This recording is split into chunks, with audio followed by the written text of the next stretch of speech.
हमारे जितने प्रधान जी पुपड़िया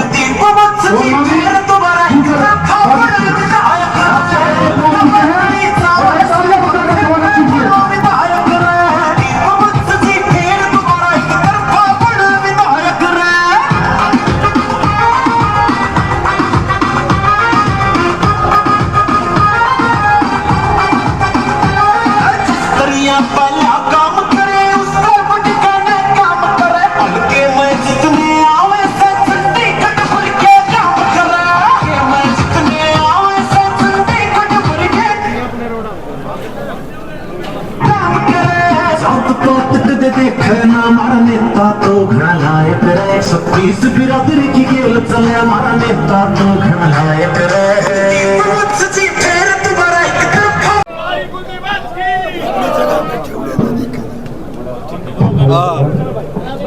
हमारे बीच में उनका स्वागत अभिनंदन करते हैं। भाई एक बार है ना, बड़ी हमारे जितने भी कार्यकर्ता आए हैं, एक बार व्यवस्था बनाए, आपसे हाथ जोड़ के निवेदन है। हाँ, हमारे बीच में आपके लोकप्रिय विधायक और कांग्रेस पार्टी के प्रत्याशी, जिस घड़ी का हमें इंतजार था, हाँ, हम सभी कार्यकर्ताओं का यहाँ स्वागत करते हैं। और मंच पे जितने साथी हैं, विधायक जी पहुंच चुके हैं।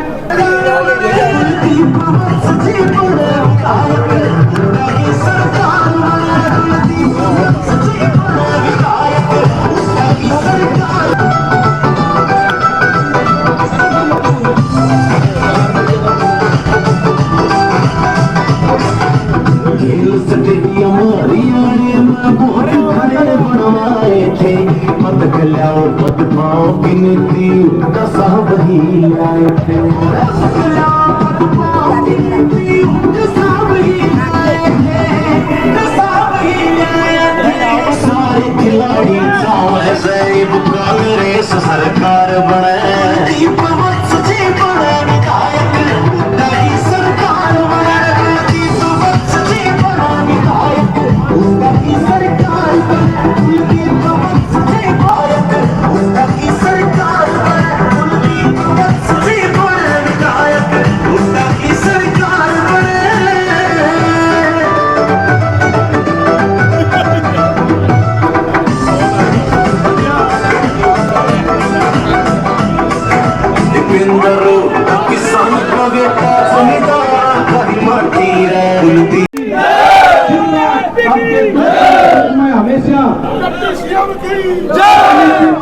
कोरोना काल में, लेकिन फिर भी आपके बीच में हमेशा ध्यान रखते थे।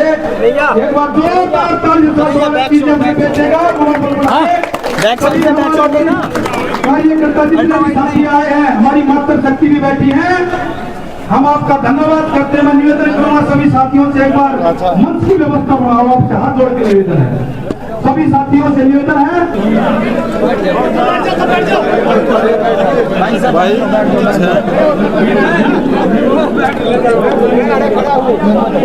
और जितने भी साथी लोग हमारे ज्वाइनिंग करेंगे, उनके बाद मैं सारे भाइयों का धन्यवाद करता हूँ। एक साथी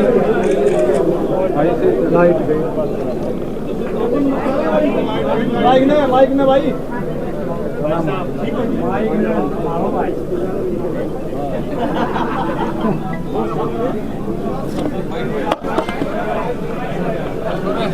सारे भाइयों से एक एक करके मैं मिलूंगा भाई।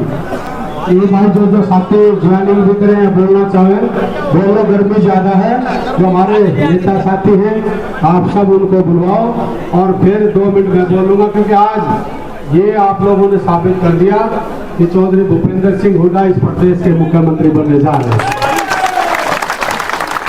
आए जी हमारे गुड़िया साहब के प्रधान विनोद गुड़िया जी, आए श्रीमंत दिया हो, 2 मिनट का समय लेंगे, क्योंकि हमारे वक्त बहुत ज्यादा है। आपसे हाथ जोड़कर निवेदन। आदरणीय लोग, मेरे बताता हुए नौजवान भाइयों, मेरी माता शक्ति और आपका अपना बेटा लाडला भाई विधायक भाई कुलदीप बस्ती, सम्मानित मंच भाई मैं तो आपको इतना ही कहना चाहता हूँ, आज इस सरकार ने करना है, इनका हाथ मजबूत है तो दीपेंद्र का हाथ मजबूत होगा। और भाई स्टेज पे कई भाई कह रहे थे अब गुली आए ऐसे कर रहे हैं, भाई मैं एक बार गुली आया तो कहूंगा जितने गुली आया भाई यार एक बार हाथ ठाके दिखा दो कितने भाई गुलियां कह रहे हैं।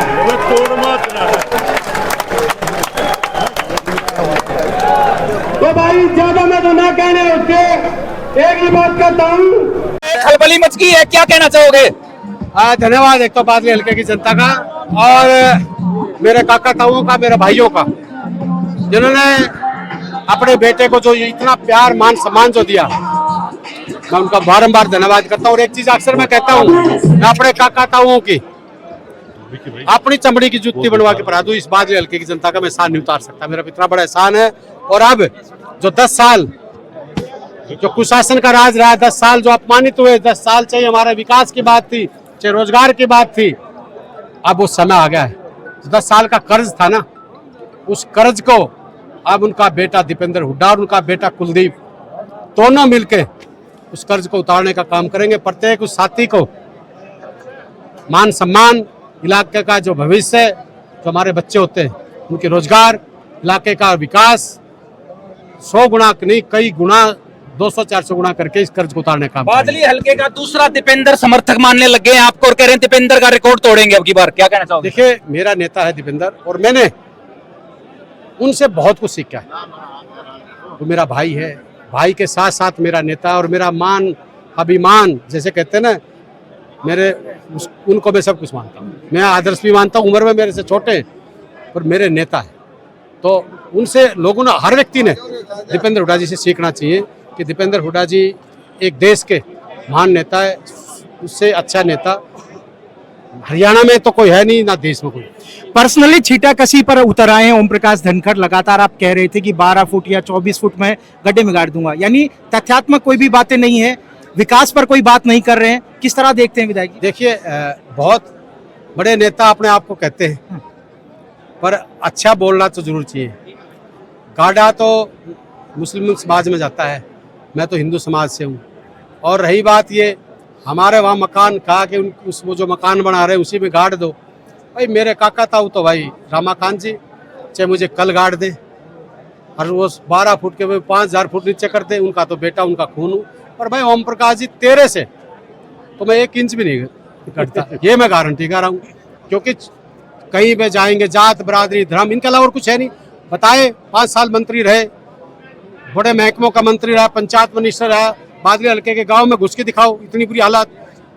एग्रीकल्चर मिनिस्टर रहा, खेत और कल्याण की बात करते थे, किसान की बात करते थे। एक भी बादली हल्के में उन्होंने कहीं 1 इंच कोई नहर निकलवाई हो, कोई बच्चों को रोजगार दिया हो, सबसे बड़ा किसी का मान सम्मान किया हो। बादली हल्के की बेटी थी और हमारी बेटी थी, एक महिला कोच हमारी बेटी फतेहपुरी से थी। ओम प्रकाश जी से पूछना चाहता हूँ, पूछना उससे, हेलीकॉप्टर लैंड करके तो मुख्यमंत्री को बुला लिया रिजॉर्ट में कंप्रोमाइज खातर। अगर ऐसा हितैषी था समाज का, कौम का, इलाके का, तो उस दिन इस्तीफा फेंक के क्यों नहीं मारा? संदीप सिंह का जो तेरे हाथ में था, उस दिन वो इस्तीफा क्यों नहीं लिया? किसानों की शहादत हुई, उस दिन क्यों नहीं बोला? बताइए, वो आज कौम की बात करते हैं या धर्म की बात करते हैं या किसानियत की बात करते हैं? ओम प्रकाश जी से पूछता हूँ, किसानों की जब हम शहादत के ऊपर 2 मिनट का मौन रखना चाहते थे विधानसभा में, उनके मुख्यमंत्री खट्टर और ये अध्यक्ष थे, इन्होंने मौन तक नहीं रखने दिया। बेटियों की बात थी, खिलाड़ियों की बात थी, जब खेली और खिलाड़ियों को घसीटा जा रहा था, क्यों नहीं बोले उनके बारे में एक शब्द? हाई रेजिमेंट के लिए 1.5 साल से भी ज्यादा हमारे हाई रेजिमेंट के हमारे साथी धरने पे बैठे, अहंकार के घोड़े पे सवार, एक शब्द अगर इन्होंने उनसे जाके कभी कंप्रोमाइज की बात की तो बताओ। झूठ बोल के आए करणी सेना के लोगों को कि तुम्हारे केस वापस लेंगे, एक केस वापस ले आओ, एनओसी की झूठी घोषणा की, किया हो बताओ? ओम प्रकाश जी, अब आपके झूठ के जाल में कोई नहीं आएगा। रे हमारे दीपेंद्र जी कहते हैं ये हरियाणा है प्रधान, तो ये बादली है प्रधान, तेरी एक एक चाल को समझती है। कैंडिडेट उठा रहे हैं पैसे हमारे दे के लोगों को कि कांग्रेस की वोट कम हो, पर एक एक वोट कांग्रेस की चौधरी भूपेंद्र सिंह हुड्डा जी को, दीपेंद्र जी को और कुलदीप को मिल रही है। और आने वाले समय में बीजेपी जा रही है कांग्रेस आ रही है और हुड्डा साहब इस प्रदेश के मुख्यमंत्री बन रहे हैं। लोकसभा की जितनी लीड थी बादली में, क्या लगता है कि उसको बढ़ा पाएंगे जनाब आप? देखिए, मैं कुछ नहीं बढ़ा सकता, मेरी बादली की जनता, मेरे जनार्दन है, मेरे भगवान है, ये जो करेंगे अच्छा करेंगे, ये मुझे पता है। आज इनकी आंखें बता रही है कि यह ललायत है कि 5 तारीख कब आए, और 8 तारीख ने जब रिजल्ट आए तो चौधरी भूपेंद्र सिंह हुड्डा इस प्रदेश के मुख्यमंत्री बने। ये इनके लोगों की आंखें धनखड़ साहब के गांव डाकला का भी आपने अपने भाषण में जिक्र किया, डाकला से भी समर्थन आपको आ रहा है क्या? जनता में, डाकला गांव की जनता में रोष है धनखड़ साहब के लिए? ये खड़ा धनखड़ साहब पीछे सुन लो मेरी बात, मैं घड़ी तो नहीं कह सकता। ढाकला गांव में ढाकले के मेरे काका था, मेरा परिवार, मुझे ये बताए, वो मेरे मकान ने तो देख के रो रहा है, पर तेरे को किसने रोका? तेने गुड़गांव में महल खड़े कर लिए, होटल बना लिए, रिजॉर्ट बना लिए, बताऊंगा अभी सारी चीजें बताऊंगा, फैक्ट्रियां भी बताऊं, सब कुछ। अरे ढाकला जिसने तेरे को जन्म दिया, जिन लोगों ने वोट दिया, वहां पे भी एक 100 गज का प्लॉट लिया पहले, उसमें भी बैंक बना के किराए पे दे के भागा, क्योंकि लोगों का मान सम्मान नहीं करना चाहता, लोगों को प्यार नहीं देना चाहता, लोगों से बदबू आती है। आज हम सारे भाई इकट्ठे खड़े ना, देख लो भाई, वो वोट लेगा उससे दुगनी कुलदीप को देंगे। विधायक जी, हम तो एक छोटी सी मीटिंग थी, कार्यकर्ता मीटिंग, उसको इतनी बड़ी रैली जो बन गई और पूरा झज्जर जाम हो गया, क्या कहना चाहिए? देखिए, आज ये प्लानिंग थी कि भाई इलेक्शन का आगाज था, सारे हमारे मेन साथी आए हैं। जिस दिन गांव में जाऊंगा आप साथ होंगे, गांव की हवा बताएगी प्रधान। जब देखना गांव में जाइयो, मेरा काका था वो का, मेरा भाइयों का जोश देखियो। अभी बहुत बहुत धन्यवाद सर। करता है। धन्यवाद आप सबका।